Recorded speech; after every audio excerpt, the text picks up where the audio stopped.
जी, अस्सलाम वालेकुम जी। मैं उम्मीद करता हूँ आप सब लोग बिल्कुल खैरियत से होंगे और आप लोगों का आज का दिन भी ट्रेडिंग के लिहाज से अच्छा गुज़रा होगा। तो ऑलरेडी मैंने आप लोगों को बता दिया था कि मार्केट डेंजरस है, इलेक्शन तक आप लोगों ने मोहतात रहना है और आज भी यही हुआ है। मार्केट ने तकरीबन जो है वो 1000 पॉइंट निकाल दिए हैं और जो हमारे पास 62,000 की एक रेजिस्टेंस थी, वो मार्केट ने ब्रेक की है। कल मैंने आपको ड्रा करके दिए थे रेजिस्टेंस के लेवल, हालांकि सॉरी सपोर्ट जो थी वो मैंने आपको कल ड्रा करके दी थी, रेजिस्टेंस मैंने आपको प्रॉपर नहीं बताई थी। तो इसलिए मैं आपको बार बार सपोर्ट ड्रा करके दे रहा था कि भाई एक्सपेक्टेड था कि मार्केट नीचे गिर सकती है, मुकम्मल तौर पे सेलिंग आ सकती है। और कुछ वजूहात हैं, कल एक वजूहात आप लोगों के साथ डिस्कस भी की थी कि जो इंटरेस्ट रेट है वो बरकरार रखा गया। हालांकि एक्सपेक्टेड ये था कि इंटरेस्ट रेट को कम करना चाहिए था, लेकिन कोई बात नहीं, चले वो भी हो गया। आज एक और फैसला आना था। फैसला ये था कि खान साहब को मेरे ख्याल में कल 10 बजे से लेकर और रात के 12 बजे तक उन्होंने जो थी वो सुनवाई हुई है, पेशी लगी है अदालत में। और आज उन्होंने 10 साल की कुरैशी साहब को और साथ में इमरान खान साहब को सजा दी है जी, सैफर केस में। एक्सपेक्टेड था। और जब से मैंने उस दिन बयान सुना है जी, जो हमारे पास एक नून लीग के जर्नलिस्ट हैं, उनका मैंने उस दिन बयान सुना है नजम सेठी का, तो मैं उस दिन से समझ गया था भाई नजम सेठी एक तगड़ा बंदा है और वो जो बात कहता है वो ऑलमोस्ट जो है वो कुछ ना किसी सच्चाई की बुनियाद पे कहता है। तो बहरहाल उसके बयान के बाद और कुछ जो जमीनी हकाइक थे वो बता रहे थे कि भाई खान साहब को अब जो है ना वो हथकड़ियां लगने वाली हैं पक्की पक्की। तो बहरहाल 10 साल की उन्हें कैद हुई है, उसका भी मार्केट पे इम्पैक्ट आया है। और वो इम्पैक्ट कैसे आया है वो आगे जाके भी हम डिस्कस करेंगे कि खान साहब की जो आज जो 10 साल की उन्हें गिरफ्तारी हुई है, सजा हुई है, उसका इम्पैक्ट क्या आया है मार्केट पे और उसे हम लॉन्ग टर्म के लिए क्या देख रहे हैं। पहले तो देखें जी, मार्केट ने निकाले हैं 1000 पॉइंट और मार्केट में चेंज आया है -1.48%। वॉल्यूम देखें, 233 मिलियन का वॉल्यूम पड़ा है। वॉल्यूम अच्छा है, ठीक है, कोई बात नहीं। लोगों ने फिर भी कुछ ना कुछ डाला है। वॉल्यूम फॉरन तो आपके निकल रहे हैं, ऑलमोस्ट सारे निकल गए हैं। बहुत कम आपके फॉरेन इन्वेस्टर जो हैं वो मार्केट में रह गए हैं। ऑलमोस्ट आपके फॉरेन मार्केट से भाग चुके हैं। मार्केट का हाई देखें 63,000 का है जी और लो मार्केट का 61,637 का है। तो मार्केट ने 200-300 पॉइंट की रिकवरी बेशक दी है। देखिए जी, एक्टिव स्टॉक्स, कल मैंने आपको ऑलरेडी बताया था सिर्फ ऑयल एंड गैस के अलावा कोई शेयर भी मुझे अच्छा नहीं नजर आ रहा करंटली। के इलेक्ट्रिक ऑलरेडी मैंने आपको लेवल बताए थे, वो लेवल आज ब्रेक करते करते कहां पे पहुंच गया है। WTL दोबारा लेवल को ब्रेक करते करते अब 1.15 की तरफ आ रहा है। कल भी मैंने वीडियो में बताया था 1.15 की तरफ जाएगा। हस्कोल सिर्फ आपका पॉजिटिव रहे और हस्कोल का कल एक ट्रेंड जो मैंने आपको बताया था, बस उसी ट्रेंड को इसने फॉलो कर लिया है। मजीद कुछ भी नहीं है हस्कोल के अंदर भी। पीटीसी को देख लें, 10.65 पे आ गया। पीआरएल को देख लें, दोबारा 2 रुपए जैसे डाउन कर दिए हैं। देन आपके पास एफएफएल है जी, दोबारा डाउन है। पीपीएल को देखें, पीपीएल आज पॉजिटिव रहा। हमारी इंटरडे कॉल थी 119 का, इसने हाई भी लगाया, कुछ ने एग्जिट लिया, कुछ ने नहीं लिया, कुछ ने स्टॉप लॉस के साथ सेल कर दिया। बहरहाल जिनके पास पड़ा है उनकी स्ट्रेटजी हम बना लेंगे। देन ओजीडीसी को देखे 3-4 रुपए दोबारा गिर गया है। मैंने लॉन्ग टर्म के लिए आपको बताया था ओजीडीसी ने गिरना है। जो देख रहे हैं ना 200 का ख्वाब देख रहे हैं, भाई 200 नहीं जाना अभी। करंटली इलेक्शन तक 200 नहीं जाने वाला। शेयर को नीचे आने दें, सपोर्ट बनाने दें, मार्केट को ठंडा होने दें जरा, फिर देखेंगे। जो कह रहे थे ना कि भाई मैंने आप लोगों को पहले कहा था कि एक बबल बना पड़ा है 65 पे, वो बबल जब फटेगा मार्केट आपकी क्रैश करेगी। और अब देखें मार्केट 1000 पॉइंट निकालती जाएगी। क्रैश तो वैसे ऐसी भी नहीं कहेंगे, क्रैश का तो मतलब है कि मार्केट जो है वो 10% इकट्ठा चेंज कर जाए। तो क्रैश तो तब होती कि जब मार्केट जो है ये 1000 की बजाय मार्केट 6-7 हजार पॉइंट निकाल देती। बहरहाल बैंक ऑफ पंजाब को देखें, 15 मिलियन का वॉल्यूम है, 5.70 पे आ गया है। एयरलिंक को देखें जी, और 57 पे आ गया, 3 रुपए नीचे आ गया। आज हालांकि इनकी रिपोर्ट भी आई है और 2 रुपए का उन्होंने डिविडेंड भी अनाउंस किया है। और जब तक मार्केट 500 पॉइंट नेगेटिव थी तब तक एयरलिंक मेरे ख्याल में 2-2.5 रुपए ऊपर था। तो अच्छा 62-63 पे मूव कर रहा था। देन फिर ये भी नीचे गिर गया मार्केट के भाव के साथ साथ। देन देखें जी, बैंक ऑफ पंजाब जो मुझे कह रहे थे, मुझे काफी लोगों ने कहा था कि भाई बैंक ऑफ पंजाब की न्यूज आई है, मतलब सुनने सुनाए वाली बातें, चमगोइयां हो रही हैं कि बैंक ऑफ पंजाब 12 पे जाने वाला है। मैंने कहा था खुदा के बंदो कुछ ऐसी फैक्ट्स पे बात करो जिन्हें बंदा मान सके। बैंक ऑफ पंजाब में क्या फैक्ट्स हैं कि बंदा कहे भाई कि वो जाएगा। हाँ, अगर गेम है, किसी ने कोई लगा ली, गैम्बलिंग कर ली और चला गया तो वो अलग बात है, लेकिन मैं इस चीज को नहीं मानता। इसी तरह आपका चकवाल स्पिनिंग में लिमिटेड गया है, उसे मैं भी नहीं मानता था, लेकिन वो चला गया, ठीक है, उसके अंदर चला है, फुल हैवी तौर पे चला है जुआ। तो बहरहाल आप लोग देख लें, शेयर आपके बहुत अच्छे अच्छे शेयर आपके सपोर्ट पे आए हुए हैं। ट्रीट बहुत अच्छी सपोर्ट पे आपका शेयर आ गया है और WTL ऑलरेडी जो है वो सपोर्ट बना रहा है। लेकिन WTL को मैं आपको शेयर तो नहीं मानता ना, बहुत ही माड़ा सा शेयर है यार, चलता ही कोई नहीं है, बहुत ही स्लो है। के इलेक्ट्रिक ठीक है, थोड़ा नीचे आ रहा है, अच्छी बात है। फौजी फूड का अच्छा शेयर है, एफएफएल का, पीआरएल अच्छा शेयर है, नीचे आ रहा है, पोजीशन बनाएगा। एयरलिंक आपका ये भी याद रखें 20-21 से शेयर चला था, डबल हुआ पड़ा है। बैंक ऑफ पंजाब को देख लें, ये 3-3.5 पे मूव कर रहा था और अभी भी बहुत ऊपर है। तो बहरहाल नीचे आ रहे हैं शेयर, आपके मार्केट के भाव के साथ आपके शेयर नीचे आएंगे।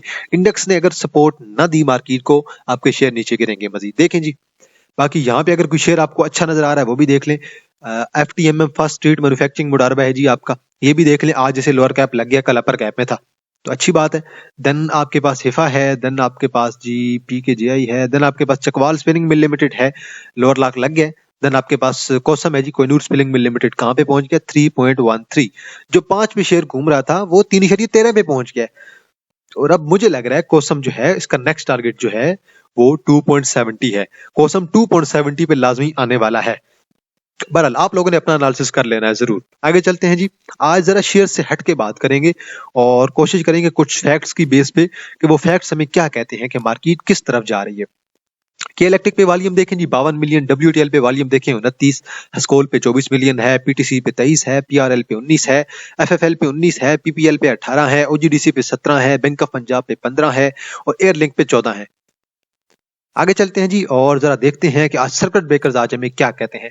आज वैसे हमारे पास एक रिपोर्ट भी आई थी, किसकी आई थी जी, हमारे पास कोलगेट पाल्मोलाइव की, उनकी रिपोर्ट आई थी और वो भी आप लोगों ने देख ली होगी। डिविडेंड बड़ा कम दिया है, अर्निंग उनकी फिर भी बेहतर है। देखिए जी, क्लोवर है अपर कैप में, अच्छी बात है जी। देन आपके पास क्लोवर के अलावा आपके पास ट्रीट कारपोरेशन है, ठीक हो गया, टी कारपोरेशन है। और आपके पास कोई भी शेयर नहीं आ रहा यहाँ पे अपर कैप में, टी कारपोरेशन है एक, और उन्होंने मेरे ख्याल में शायद राइट शेयर ये थे। देन आपके पास कोई अच्छा शेयर भी आप लोगों को यहाँ पे नजर नहीं आ रहा है जो कि आपके अपर कैप में हो।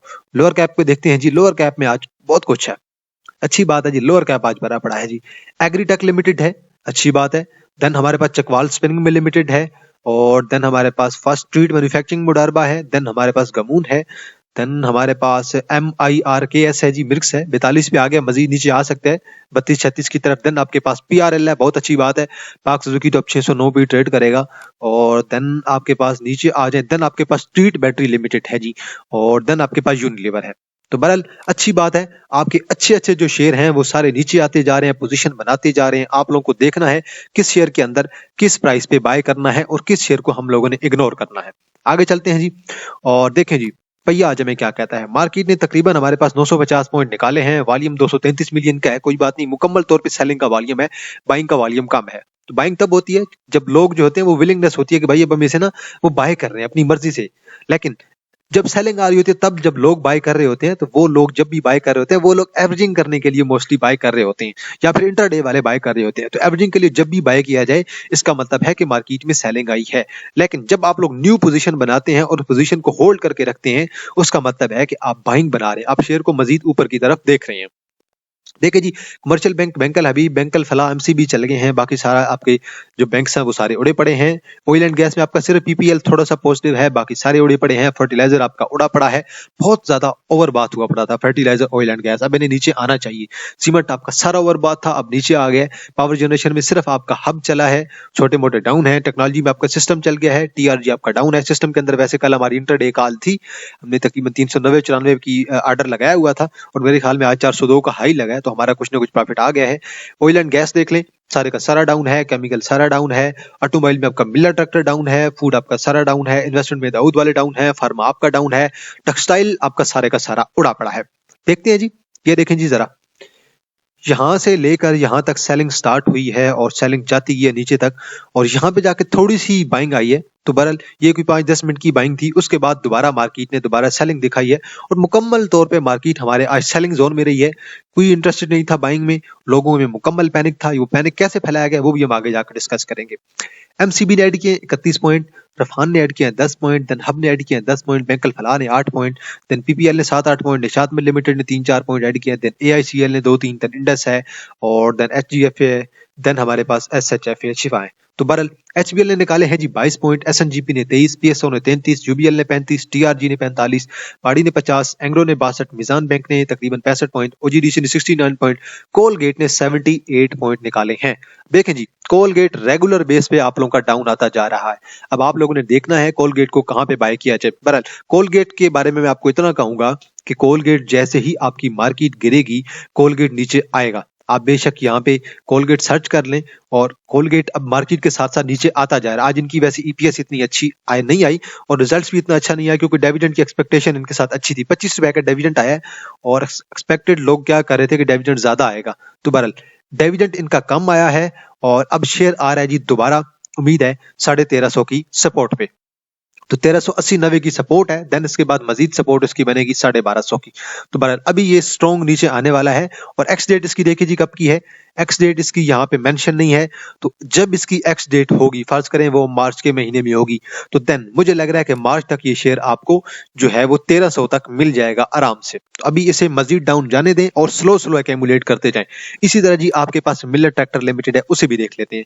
मिलर ट्रैक्टर के बारे में आप लोग क्या कहते हैं, आप लोग कहाँ पे बाय करना चाहते हैं, देख लीजिए। स्ट्रॉन्ग बीरिश है, एक सपोर्ट इसकी यहाँ पे थी तकरीबन हमारे पास 515 पे, और 515 पे ही खड़ा है। 515 को ब्रेक कर गया तो नेक्स्ट इसका टारगेट होगा तकरीबन 450 का, और 450 के बाद इसका अगला टारगेट होगा हमारे पास 420 का। तो 400 के करीब इस शेयर ने भी जाना है आहिस्ता आहिस्ता। तो जाने दें इसे नीचे, देन देखेंगे कि भाई शेयर का क्या किया जाए। अभी शेयर को जरा नीचे आने दें और देन देखेंगे कि भाई शेयर का क्या किया जाए, और आहिस्ता आहिस्ता स्लो बाइंग करें। देन इसके अलावा आपके पास अगर कोई अच्छा शेयर है लॉन्ग टर्म के लिए, आपको कुछ शेयर लग रहा है, तो वो भी देख लेते हैं। मुझे एक सिस्टम दिखाएं जी, सिस्टम जरा आज मेरे जहन में आ गए। ये 3 बड़े शेयर हैं, इनको भी देख लेते हैं। सिस्टम को देखें जी, मुकम्मल तौर पे डाउन है, आज भी देख लें डाउन है मजीद। आज वैसे हमारा तो इंटरडे कॉल थी, लग गई थी 402 का, मुझे लग रहा है हाई था, बिल्कुल अपनी सपोर्ट पे खड़ा है जी। फर्स्ट बाइंग अगर आपने करनी है सिस्टम के अंदर, सिस्टम की वैसे इनकी अर्निंग जो रहती है वो 5-6 रुपए की अर्निंग आती है। देखें अगर क्वार्टरली तो इतनी है 6-7 की। तो अब अगर आपने बाय करना है 390 पे, आप बेशक फास्ट बाइंग करें। बेशक मैं आपको सिर्फ इसके लेवल के लिहाज से बता रहा हूं, बाकी मार्केट क्यों डाउन हुई है वो भी इंशाल्लाह डिस्कस करेंगे। मैंने आपको बता दिया 390 का लेवल, और 390 के लेवल के बाद एक और इसकी सपोर्ट बन रही है तकरीबन हमारे पास 350 से लेकर 360 की, वो आपकी सेकंड बाइंग होगी। और सेकंड बाइंग के बाद आप तकरीबन 300 पे जाके बैठ जाएं, जो कि आपकी होगी थर्ड बाइंग। तो ये आपकी 3 बाइंग है। इन बाइंग पे आप लोग बेशक शेयर को स्लो स्लो बाइंग करें, और कोई जल्दी करने की जरूरत नहीं है। जल्दी करेंगे तो देन मेरे ख्याल में मार्केट में आपको कुछ भी नहीं मिलना है। और प्रॉपर स्ट्रेटजी बनाएं, स्ट्रेटजी के तहत चलेंगे। अगर आपके पास 30 से 40% कैश नहीं है, आपका मार्केट में रहने का कोई भी फायदा नहीं है। अब मुझे पता है भाई मैंने ये शेयर बाय किए हैं, कोई टेंशन नहीं है, मेरे पास अकाउंट में पैसे पड़े हैं। मैं जब मुझे लगेगा कि मार्केट अब अच्छी है, इलेक्शन हो जाएंगे, मैं इसे एवरेज कर लूंगा। मैं इलेक्शन से बेशक एक आध दिन पहले एवरेज कर लूंगा।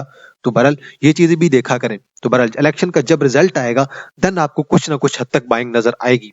अब किसकी गवर्नमेंट आएगी, कैसे होगा सब कुछ, वो भी इंशाल्लाह डिस्कस करेंगे। लेकिन उससे पहले मैं जरा आपको इंडेक्स पे नजर मारते चलूं। इंडेक्स को देखें जी, चार्ट को देखें, प्रॉपर है। कल मैंने आपको 2-3 सपोर्ट ड्रा करके दी थी 1 आवर बेस पे, और अब मजीद मैं बैठा हूं तकरीबन हमारे पास 59,000 पे। 59,000 की सपोर्ट है, देन हमारे पास तकरीबन 57,000 की सपोर्ट है। फौरन आपके निकल गए हैं मार्केट से, मार्केट आपकी डाउन है। अगर मार्केट कल परसों आपकी रिकवरी दे देती है तो कोई बात नहीं, मार्केट है देती रहती है। 2-3 कैंडल अगर डाल भी देती है, एक आध कैंडल ग्रीन डाल देती है, तो कोई टेंशन की बात नहीं है। लेकिन लॉन्ग टर्म के लिए मार्केट आपकी सपोर्ट बनाएगी। मार्केट ने नीचे आना ही आना है। मार्केट जब तक नहीं आती 58 तक, आप लोग थोड़ा होशियार रहें। 59, 58, 57, ये 2-3 जो लेवल हैं, इन पे मार्केट ने आहिस्ता आहिस्ता आना ही आना है, क्योंकि इलेक्शन तक आपके हालात ऐसे ही रहेंगे। अब हालात कैसे रहेंगे वो भी आगे जाके डिस्कस करेंगे। लेकिन पहले मैं डिस्कस करना चाहता हूं penny shares versus fundamentally strong shares. देखें जी, पेनी शेयर आपके पास एक फंडामेंटली स्ट्रॉन्ग शेयर है, ओजीडीसी है। ये शेयर आपका चला था तकरीबन 72 से, आप लोग बेशक इसे 80 कर लें, 80 से चला है, लेट्स सपोज 80 से ये शेयर चला है, और शेयर ने हाई लगाया है तकरीबन 150 का। 80 से शेयर चला है, शेयर ने हाई लगाया 150 का, तकरीबन वो अपने डबल के करीब पहुंचा है, तकरीबन डबल के करीब पहुंचा है। और आज वो शेयर कितना गिरा है जी, सिर्फ मेरे ख्याल में वो अगर फर्ज करें 150 से भी गिरा है तो तकरीबन 15-16 रुपए वो शेयर आपका गिरा है। जबकि आप एक कोई भी छोटा सा शेयर उठा लें, मैं फर्ज करें FCSC उठा लें, first capital security corporation limited, ये शेयर गया था तकरीबन 1.70 पे, एक से चला था 1.70 पे गया है, और देन अब दोबारा आ गया 1 पे। इसी तरह आप बैंक ऑफ पंजाब को उठा लें जी, बैंक ऑफ पंजाब को उठा लेते हैं जी, बैंक ऑफ पंजाब को भी देख लेते हैं ये क्या कहता है। अब बैंक ऑफ पंजाब को देखें, ये शेयर चला था हमारे पास तकरीबन 3.41 से, और शेयर ने हाई लगाया हुआ तकरीबन हमारे पास 8.30 का। तो 8 से गिरने के बाद अब ये शेयर पहुंच गया 5.70 में, और मार्केट ने 3-4 हजार पॉइंट निकाले नहीं है, आपका बैंक ऑफ पंजाब दोबारा आधा हो गया है। तो अब इससे क्या समझ आती है कि पेनी शेयर जब गिरते हैं इंडेक्स के साथ तो बहुत तगड़े तरीके से गिरते हैं, बहुत गंदे तरीके से गिरते हैं, इतने गंदे गिरते हैं कि आप लोगों को समझ ही नहीं आती। और देखें जी जरा हब को अब देख लेते हैं। हब आपके पास जो है वो फंडामेंटली स्ट्रॉन्ग कंपनी है। हब को देख लेते हैं, हब क्या कहती है। बाकी आपके कुछ 2-3 फंडामेंटल शेयर्स हैं, उन्हें भी देख लेते हैं। देखें जी, इस शेयर ने हाई लगाया 123 का और अभी मूव कर रहा है 113 का। तो मेरे ख्याल में 10 रुपए का डिफरेंस आया है शेयर के अंदर, सिर्फ और सिर्फ 10 रुपए का। मार्केट ने 5-6 हजार पॉइंट निकाले हैं, लेकिन शेयर पे जरा भी फर्क नहीं पड़ा। कहने की बात यह है, कहने का मकसद ये है, ये शेयर आपको निकलने का मौका देता है। इस शेयर ने अभी भी, अगर आप देखें, 10 रुपए का लॉस है, कुछ भी नहीं है। शेयर ने आपको मौका दिया हुआ है कि अभी अगर आपने निकलना है आप निकल सकते हैं। आप बेशक वीकली चार्ट देखें, मंथली चार्ट देखें, आपको कुछ नेगेटिव न्यूज आ रही हैं तो आपको लग रहा है, अब देखिए मुझे लग रहा है कि वीकली चार्ट पे ये शेयर डाउन जाने वाला है, तो मैं अभी निकल सकता हूं भाई। 10 रुपए का लॉस कुछ भी नहीं है। जबकि बैंक ऑफ पंजाब, मैंने आपको सीधा साधा लॉस दिखाया बैंक ऑफ पंजाब में, देख लें 8 रुपए से सीधा साधा 5 रुपए पे आ गए। अगर वो 3 से चला भी था, 3.5 से चला था, तो मेरे ख्याल में उसने अगर 3 से लेकर अगर 8 तक गया 5 रुपए का, तो 5 रुपए में से उसने 3 रुपए दोबारा लॉस भी कर दिए, लॉस कर चुका है। ऑलमोस्ट 5.70 पे आ गया देखें। तो अब ये मेरे ख्याल में आधा तो लॉस कर गया 5000 पॉइंट के साथ ही। मार्केट अगर नीचे आ गई दोबारा, फर्ज करें मार्केट दोबारा 45,000 पे आ गई, 50,000 पे आ गई, तो बैंक ऑफ पंजाब का क्या बनेगा? सिंपल सी बात है, आप लोगों ने अपने लेवल्स डिसाइड करने होते हैं। इस शेयर को मैंने कहां तक बाय करना होता है, एवरेजिंग का और बाइंग लेवल का, वो आप लोगों ने डिसाइड करके रखने होते हैं। अब ये सिंपल सा एक कंपैरिजन था कि फंडामेंटली शेयर्स अच्छे हैं या फिर जो आपके पेनी शेयर्स हैं। भाई इसमें तो कोई शक नहीं है, फंडामेंटल शेयर्स बहुत आपके अच्छे हैं, लेकिन जब एक मार्केट में रैली आए ना, आपको नजर आ रहा है कि एक बुलिश रैली है, मार्केट परफॉर्म कर सकती है, देन आप पेनी शेयर्स के अंदर एंट्री जरूर लें। लेकिन अभी बैंक ऑफ पंजाब के अंदर मैं तो कम से कम एंट्री लेना नहीं चाहूंगा, क्योंकि मुझे लग रहा है हालात खराब हैं। वॉल्यूम आपको नजर आ रहा है शेयर के अंदर, बेशक वॉल्यूम है, लेकिन ये सारा वॉल्यूम मुकम्मल तौर पे सेलिंग है, कोई बाइंग का वॉल्यूम नहीं है। लोग जो बाय कर रहे हैं वो भी उल्टा दोबारा बाद में सेल कर रहे हैं कि भाई ये मजीद नीचे गिर रहा है, इसने मजीद गिर जाना है। तो बहरहाल ये कुछ चीजें होती हैं, इन चीजों का आप लोगों को पता होना चाहिए। देन जी देखें जी, साइफर केस, इमरान खान को और शाह महमूद कुरैशी को 10-10 साल की जो है वो कैद बा मुशक्कत जो है वो सजा हुई है। तो बहरहाल ये बड़े जल्दी में फैसला हुआ है, मुझे ऐसा ही लग रहा था। और जब मैंने इंटरव्यू सुना था नजम सेठी का, तो मैं समझ गया था भाई ऐसे ही होने वाला है। अब कोई केस में किसी किस्म की रायत नहीं मिलेगी, ना खान साहब को मिलने वाली है, ना कुरैशी साहब को मिलने वाली है। दोनों को एक जैसा कसूरवार ठहराया गया है और जल्द ही अब लग रहा है मुझे कि ये केस दोबारा जो है वो सुप्रीम कोर्ट में जाएगा। देन सेशन कोर्ट में ऐसे चलते रहेंगे, सुप्रीम कोर्ट में यहाँ वहां भटकते रहेंगे, देन केस चलेगा। बहरहाल ये 10 साल की जो कैद है वो अब डिपेंड करती है इलेक्शंस पे। 10 साल की कैद जो है वो खत्म हो जाएगी, मुझे भी लग रहा है। ऐसे ये कोई नहीं है, ऐसे फर्जी तौर पे है, ये सिर्फ जानबूझ के जल्दी से हमारी जो एस्टेब्लिशमेंट है उसने जल्दी जल्दी में काम करवाया कि भाई किसी तरीके से इन्हें अंदर करवाओ, लोगों को पैनिक करवाओ, मार्केट भी गिरेगी और साथ साथ जो है लोग पैनिक होंगे, लोग बाहर निकलेंगे और तबाही मचाएंगे। देन फिर इमरान खान को दोबारा अंदर डालेंगे और पार्टी को मुकम्मल तौर पर कलअदम करार देंगे। बहरहाल ये सारी सियासत है, मिली जुली सियासत है, हर किसी को पता है। तो बहरहाल मैं किसी की साइड नहीं लेना चाह रहा, ना मैं पीटीआई की साइड लेना चाह रहा हूँ, ना मैं आर्मी की साइड लेना चाह रहा हूँ। बहरहाल लेकिन जो हकीकत है वो आप लोगों को पता होनी चाहिए। तो अब देख लें आहिस्ता आहिस्ता हालात जो हैं वो आपके मजीद खराब हो रहे हैं। इलेक्शन तक आपके हालात ऐसे ही रहेंगे और इलेक्शन तक पीटीआई को इनका सफाया करने का मुकम्मल इरादा है कि पीटीआई को हर तरह से खत्म कर दिया जाए। अब देखते हैं, एक तरफ यूथ है और दूसरी तरफ एस्टेब्लिशमेंट है। मैं कभी भी नहीं कहूंगा कि ये PMLN versus people versus PTI का मुकाबला, बिल्कुल भी नहीं है। ये पीटीआई वर्सेस एस्टेब्लिशमेंट का मुकाबला है और देखते हैं कि ये जंग अब कौन जीतता है। तो बहरहाल ऐसे ही होता है हमारे मुल्क में, जब भी एस्टेब्लिशमेंट चाहती है, उन्होंने पिछली बार इमरान खान को चाहा था वज़ीर आज़म बनाना और अब वो नून लीग को चाह रहे हैं। जो उनके नीचे लगेगा, जो उनकी बात मानेगा, वो उसे वज़ीर आज़म बनाएंगे। बात हकीकत यही है, चाहे आप लोग बेशक गुस्सा करें या ना करें, आप चाहे जिस पार्टी को सपोर्ट करते हो, ये हकीकत है। मैं पीटीआई की सपोर्ट में बिल्कुल भी नहीं हूं, मैं फिर भी एक न्यूट्रल रह के बात करूं जो कि सच है, बिल्कुल ही ऐसे है। एस्टेब्लिशमेंट जो चाहती है वही होता है, अदालतें सब कुछ उन्होंने अपने अंडर कर रही हैं, कंट्रोल कर ली हैं। बहरहाल अब जो मेन जो डिसीजन है वो डिपेंड करता है 8 फरवरी पे। 8 फरवरी का इलेक्शन क्यों इंपॉर्टेंट है? 8 फरवरी का इलेक्शन इसलिए इंपॉर्टेंट है कि 8 फरवरी डिसाइड करेगा कि खान साहब के पास कितनी सीटें आती हैं, कितने आजाद बंदे आते हैं। सेकंड, एक और चीज आपने सुनी होगी कि अब जो पीटीआई के जो भी मेंबर्स हैं, नेशनल असेंबली के हैं या जो भी हैं, सबसे ये क्या कर रहे हैं, हल्फ ले रहे हैं कि भाई आप लोगों ने पार्टी नहीं छोड़ेंगे, आप लोग हल्फ लें कुरान पे। तो बहरहाल ठीक है, बेहतर है, पार्टी अपने आप को सिक्योर कर रही है। अब अगर पीटीआई के पास आ जाती हैं 60-70 सीटें आ जाती हैं पंजाब में से, 60-70 मैं बहुत मिनिमम बता रहा हूँ, 60-70 सीटें आ गई तो देन मेरे ख्याल में जो भी गवर्नमेंट आए उसे ये मुकम्मल तौर पर अनपा के रख देंगे, उन्हें मुकम्मल तौर पे उनकी गवर्नमेंट चलने नहीं देंगे। बात इतनी है। और ना चलने देने का मकसद क्या है पार्टी को इन कराया जाए दोबारा। तो बहरहाल मैं इसलिए असल में ये डिस्कशन कर रहा हूँ कि अगर फर्ज करें वो 60-70 सीटें आ भी गई उनके पास, अभी करंटली तो बहुत मुश्किल हालात में है, बहरहाल 60-70 ले जाएंगे फिर भी आराम से। 60-70 अगर आ गई तो देन वही होगा, मुल्क के अंदर दोबारा रोले होंगे, दोबारा फसाद होगा। एक कहेगा कि भाई इलेक्शन सही नहीं हुए, दूसरा कहेगा सही हुआ है, दोबारा अदालत में केस जाएगा, दोबारा फिर इलेक्शन कमीशन को बुलाया जाएगा, फिर इसी तरह केस चलते रहेंगे, छापे मारेंगे, किसी एक को अगवा करेंगे, किसी एक को छुपा लेंगे, तो बल वही केस चलता रहेगा। आपकी मार्केट स्टेबल नहीं होने वाली है। मतलब मैं लॉन्ग टर्म के लिए आपको इसका जो एक समरी निकाल के बता रहा हूं ना, वो यही है कि लॉन्ग टर्म के लिए करंटली साल 2 साल के लिए आपकी मार्केट जो है वो डाउन जानी चाहिए। बेशक इलेक्शन के बाद नून लीग की गवर्नमेंट आएगी, जो आपके पास मियां मंशा की जो भी कंपनियां हैं या नून लीग की जहां जहां पे इन्वेस्टमेंट है, वो कंपनियां आपकी सारी की सारी ऊपर जाएंगी। मंशा ग्रुप का आप लोग बेशक जाके एनालिसिस कर लें कि मंशा ग्रुप की कौन कौन सी कंपनियां हैं। लेकिन साल बाद होगा, 2 साल बाद होगा, जब भी खान साहब बाहर आएंगे तो फिर दोबारा वही हालात हो जाएंगे। आपको मार्केट इंशाल्लाह इन्वेस्टमेंट का मौका जरूर देगी, मैं इतना कहना चाह रहा हूँ। शॉर्ट वर्ड्स में आपको इन्वेस्टमेंट का मौका मिलेगा। करंटली ट्रेडिंग से, स्पेशली ट्रेडिंग से ग्रेज किया जाए, ट्रेडिंग में एंट्री ना डालें और वेट करें, शेयर्स को नीचे आने दें, आहिस्ता आहिस्ता स्लो स्लो आप लोग इन्वेस्टमेंट करें, और बाकी जो सब कहानी है आपको 8 तारीख तक आप लोगों के सामने आ जाएगी। अब देखें, इंटरेस्ट रेट का इशू था, ठीक है, इंटरेस्ट रेट इन्होंने नहीं किया। अब ये जो नई गवर्नमेंट आएगी वो अपने हिस्से में ले लेगी कि भाई हमने इंटरेस्ट रेट कम किया है, हमने महंगाई कंट्रोल की है। बहरहाल हालत तो ये है कि आपको प्याज जो है अभी मेरे ख्याल में कोई आपको 5 किलो प्याज कोई 1500 के मिल रहे हैं, 1000-1500 के दरमियान में। तो मुल्क के हालात आपके ये हुए पड़े हैं। बहरहाल मुल्क में कुछ तरक्की नहीं आई है, कुछ इकानमी में ग्रोथ नहीं आई है। मेरे पास एक सिंपल सी रिपोर्ट है, मैं आपको वो दिखाता हूँ। ये जी मेरे पास एक रिपोर्ट है, आप लोग इसे देख लें। 2018, 2019, 2020, 2021, 2022 और 2023 के हालात इससे भी बुरे हैं। मैं सिर्फ आपको ये हालात दिखा रहा हूँ जी। हालात आप लोग देखते जाएं, हमारी जो पॉपुलेशन है वो बढ़ती जा रही है और जीडीपी हमारी देखें कुछ थोड़ी बहुत बड़ी है। अब नीचे आ जाएं जी। मैं जो आपको मेन चीजें दिखाना चाह रहा था, हमारी इकानमिक ग्रोथ थोड़ी बहुत हमारी 2022 में इकानमिक ग्रोथ थी, 19.3 पे थी, लेकिन 2023 में हमारी इकानमिक ग्रोथ वो भी गिर गई है, मियां साहब के कारनामे हैं जी। बहरहाल खान साहब ने भी कसर कोई नहीं छोड़ी। इकोनॉमिक ग्रोथ आप लोग बेशक यहाँ पे देख लें, जीडीपी के लिहाज से देख लें, दोबारा कम हो गया 2022 में भी, 2023 में भी, और 2018 से लेकर 2023 तक कुछ भी इकानमी में ग्रोथ नहीं हुई। ना खान साहब की गवर्नमेंट में हुई है और ना जब मियां साहब ने साल गुजारा है तब हुई है। अब देखें जी, नीचे आ जाएं।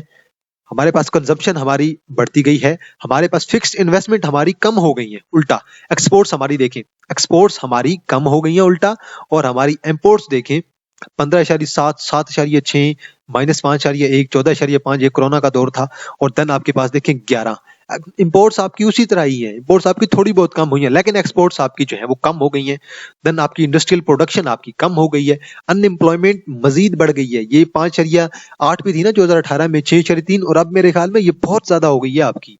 देन मजीद आप नीचे देखते जाएं तो हर चीज डेप्ट में देखे जाए, पब्लिक डेप्ट आपका देखें मजीद बढ़ गया है। 2023 में तो मेरे ख्याल में कोई अंबार लग गया है।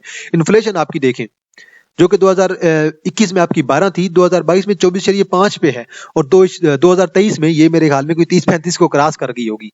हर चीज आपकी जो है वो नेगेटिव जा रही है। तो बहरहाल एक्सचेंज रेट आपका देख लें कहाँ पे पहुंचे हुए हैं 2022 के लिहाज से, सब चीजें आपकी यहाँ पे, आप जो जो फैक्टर यहाँ पे डिस्कस है ना, आप हर एक फैक्टर को देख लें, हर एक फैक्टर आपका जो है वो नेगेटिव जा रहा है। इंटरनेशनल रिजर्व्स आपके कम हो गए, अब ये देख लें, रिजर्व आपके हैं कोई नहीं। तो बहरहाल आपके रिजर्व आपके पास हैं कोई नहीं, डेप्ट आपका बढ़ता जा रहा है डेली बेस पे, और कुछ भी आपके पास नहीं रहा। तो बहरहाल ये एक सिंपल सी रिपोर्ट थी। ये सिंपल सी रिपोर्ट आपको दिखाने का मकसद ये था कि मार्केट जब ऊपर गई थी तो मार्केट हमारी किसी खास स्ट्रेटजी के तहत नहीं गई थी, क्योंकि इकोनॉमी में हमारी ग्रोथ नहीं आई थी, ऐसे ही गई थी। अब ऐसे कैसे कर गई थी, मैं इन सिंपल वर्ड्स, आप लोग भी परेशान होंगे कि भाई नून लीग की बुराइयां करना स्टार्ट हो गया। बल बात यही है, जब आर्मी आई हमारे हाफिज साहब आए, और देन उधर से हमारी पीएमएलएन की एंट्री स्टार्ट हुई, मियां साहब पाकिस्तान आए, देन मियां साहब इन्वेस्टमेंट लेके आए, और इधर से आसिम मुनीर साहब जो हमारे हाफिज साहब है वो बाहर मुल्कों के उन्होंने दौरे किए, वहां से वो इन्वेस्टमेंट लेके आए। बाहर काफी ज्यादा मुल्क से, दुबई से लेके आए, यूएई से लेके आए, कतर से लेके आए, सऊदीया से लेके आए, और बाकी बहुत सारे, लीबिया वगैरह हो गया, जो भी कंट्री से, हर कंट्री से वो कुछ ना कुछ इन्वेस्टमेंट लेके आए हैं। ईरान से भी कुछ ना कुछ हमारे पास आया ही है। तो वो इन्वेस्टमेंट लाने का मकसद यही था कि जो जो इन्वेस्टमेंट हमारे पास मुल्क में आती जाएगी हम उसे इन्वेस्ट करते जाएंगे स्टॉक मार्केट के अंदर। तो वो इन्वेस्टमेंट जो उन्होंने स्टॉक मार्केट के अंदर कराई है, तो उस लोगों का इंपैक्ट आप लोगों को नजर आया। मार्केट आपकी बूस्ट हो गई थी, मार्केट आपने एक बबल बनाया आपकी मार्केट ने, और अब वो जो बबल था वो बबल अब फट गया है। अब फॉरेन इन्वेस्टर आपके निकल गए हैं, अब इन्होंने इन्वेस्टमेंट खुद उठा ली है, अब इनका जी भर गया मार्केट से, क्योंकि अब इन्होंने अपना प्रॉफिट ले लिया है। अब वो कोशिश कर रहे हैं कि जो सामान आपके पास पड़ा है, जो शेयर्स आपके पास पड़े हैं, वो शेयर आप लोग जो है वो अल्लाह का नाम लेकर अब शेयर को निकाल दें और शेयर को जरा नीचे ले आएं और शेयर आप लोग बेच दें, ताकि उन्हें कुछ ना कुछ हद तक जो है वो दोबारा बाइंग बना सकें। तो बहरहाल ये सिंपल सी डिस्कशन है। मार्केट अब आपकी क्या करने जा रही है आप लोगों को मैंने ऑलरेडी बता दिया, इलेक्शन तक और इलेक्शन के बाद भी महीना दो आपकी मार्केट ऐसे ही रहेगी, अनसर्टेनिटी रहेगी, मार्केट के अंदर कोई पॉजिटिविटी मैं नहीं देख रहा। अगर देखें मार्केट अगर 500-400 पॉइंट अगर किसी दिन ऐड कर देती है तो कोई बात नहीं, मार्केट ऐड कर सकती है यार। मार्केट ने 3 दिन लगातार कैंडल डाली हुई है, 2 दिन लगातार हजार की मार्केट ने कैंडल डाली हुई है, तो अगर 500 की डाल दी तो इसकी इतनी बड़ी कोई बात नहीं है। लेकिन मार्केट जो है वो अभी मजीद जो है वो गिरने के मूड में है, क्योंकि कुछ हमारे लिए पॉजिटिव न्यूज अभी करंटली मार्केट के अंदर नहीं है। पॉजिटिव न्यूज किस लिहाज से होनी चाहिए? पॉजिटिव हमारी इकोनॉमी के लिहाज होनी चाहिए, पॉजिटिव न्यूज हमारी जमहूरियत के लिहाज से होनी चाहिए, वो भी नहीं है। पॉजिटिव न्यूज हमारी इकोनॉमी के लिहाज से नहीं है, हमारी जीडीपी के लिहाज से नहीं है, हमारी किसी लिहाज से भी नहीं है, इलेक्शन के लिहाज से कोई पॉजिटिव न्यूज नहीं है। तो बहरहाल उसका इम्पैक्ट क्या आएगा? आपकी मार्केट मजीद तौर पे गिरता जाएगी। तो बहरहाल ये चीज आप लोगों ने लाजमी ज़हन रखनी है, अपने लेवल्स बनाए, किस शेयर को कहां पे बाय करना है। आज मैंने आपको कोई शेयर भी रिकमेंड नहीं किया, किसी शेयर का एनालिसिस नहीं किया। वजह क्या है कि आप लोगों को ज्यादा सेंटी ना हो जाए और ज्यादा पैनिक ना हो, तो आराम से बैठे, जरा इलेक्शन तक जरा वेट करें। आज लोग हमने भी कोई काम नहीं किया, शायद 1-2 शेयर के अंदर हमारी एंट्री थी, वही हम लोगों ने ली है, मजीद कोई नहीं ली। अगर किसी ने ज्वाइन करना है जी प्रीमियम स्विंग्स ग्रुप, आप लोग ज्वाइन कर सकते हैं। 5 तारीख इसकी लास्ट डेट है, आज 30 है, तो 5-6 दिन अभी पड़े हैं, तो बल 24 से 5 तारीख तक इसका एडमिशन ओपन हो जाते हैं। 1000 इसकी फीस है। ये नीचे मेरा व्हाट्सएप नंबर गिवन है 03166265 अगर किसी ने ज्वाइन करना है तो मुझे व्हाट्सएप करें, मैं आप लोग अकाउंट की डिटेल बताऊंगा और आप लोग ज्वाइन कर सकते हैं। ग्रुप में होता क्या है जी, स्विंग्स कॉल होती हैं 12 से 15 महीने की, जिनके अंदर रिस्क कम होता है, प्रॉफिट 10 to 15% होता है, स्टॉप लॉस हिट होने के चांसेस कम होते हैं। देन शॉर्ट टर्म और इंटरडे कॉल्स होती हैं, जिनके अंदर प्रॉफिट बहुत कम होता है, रिस्क ज्यादा होता है और स्टॉप लॉस हिट होने के चांसेस होते हैं 50-50 होते हैं। देन इन्वेस्टमेंट कॉल्स होती हैं, अगर आपने ज्वाइन करनी है तो वो भी इन्वेस्टमेंट कॉल्स भी शेयर के अंदर होती हैं। ग्रुप के अंदर इन्वेस्टमेंट कॉल अच्छी होती हैं, इनके अंदर प्रॉफिट अच्छा खासा होता है, 15 to 20%, रिस्क बहुत कम होता है, प्रॉफिट अच्छा खासा होता है और स्टॉप लॉस हिट होने के चांसेस बहुत कम होते हैं। अगर किसी ने ज्वाइन करना है तो आप लोग ज्वाइन कर सकते हैं। और एक और चीज जो मैं आप लोगों को बताना चाह रहा था, करंटली आप लोगों ने देखा होगा कि मेरी अपनी वीडियोस पे व्यूज कम हो गए, और व्यूज कम होने की वजह क्या है? अब लोग जो है वो मार्केट से निकलते जा रहे हैं आहिस्ता आहिस्ता। वही चीज मैं आपको दिखा देता हूं जी जरा, कि लोग क्यों आहिस्ता आहिस्ता मार्केट से निकल रहे हैं। बहरहाल देख लें जी, व्यूज जो है वो आहिस्ता आहिस्ता कम होते जा रहे हैं, और वजह क्या है? वजह एक ही है, वजह मैंने आपको ऑलरेडी बता दिया कि लोग जो है वो मार्केट से निकल गए हैं आपके, और हमारे जो इंडिविजुअल हैं वो भी काफी हद तक निकल गए हैं, और इसकी वजह से एवरेज जो व्यूज है ना वो भी कम होते लग गए हैं। तो इस चीज से भी एक आइडिया मुझे लग गया कि भाई लोग अब मार्केट के अंदर कितना एंट्री लेना चाह रहे हैं, लोग मार्केट के अंदर कितना इंटरेस्टेड है। तो बहरहाल लोग आहिस्ता आहिस्ता मार्केट से निकल रहे हैं। तो ये चीज आप देखें, जो पहले जो व्यूज आ रहे थे वो तकरीबन आपको नजर आ रहे थे कि वो तकरीबन 1K में लाजमी जा रहे थे, 1.5K, 1.3K, 1K, 1.3K, 1K, और तकरीबन 1K 2, तकरीबन 1.1 की एवरेज जा रही थी, 1.1, 1.2 की एवरेज जा रही थी, और 1.5 को भी टच कर रहे थे। लेकिन अब आहिस्ता आहिस्ता जो व्यूज हैं वो 800-900 की तरफ आ गए, और रीजन आप लोगों को मैंने ऑलरेडी बता दिया है। तो बहरहाल एंड पे मैं आप लोग इतना कहूंगा, आप लोगों की अपनी कैश है, अपनी इन्वेस्टमेंट है, एहतियात से इस्तेमाल करें, किसी को सुन के इन्वेस्टमेंट नहीं करनी, और खुदारा जरा वेट कर लें, मार्केट को थोड़ा स्टेबल होने दें। 2-3 महीने के बाद आपको बड़े अच्छे अच्छे शेयर्स अपनी स्पॉट पे मिल जाएंगे। तो आज के लिए इतना है जी, इंशाल्लाह आप लोगों के साथ दोबारा मुलाकात होगी एक नई वीडियो के साथ। तब तक आप लोग अपना ख्याल रखिएगा। अल्लाह हाफिज।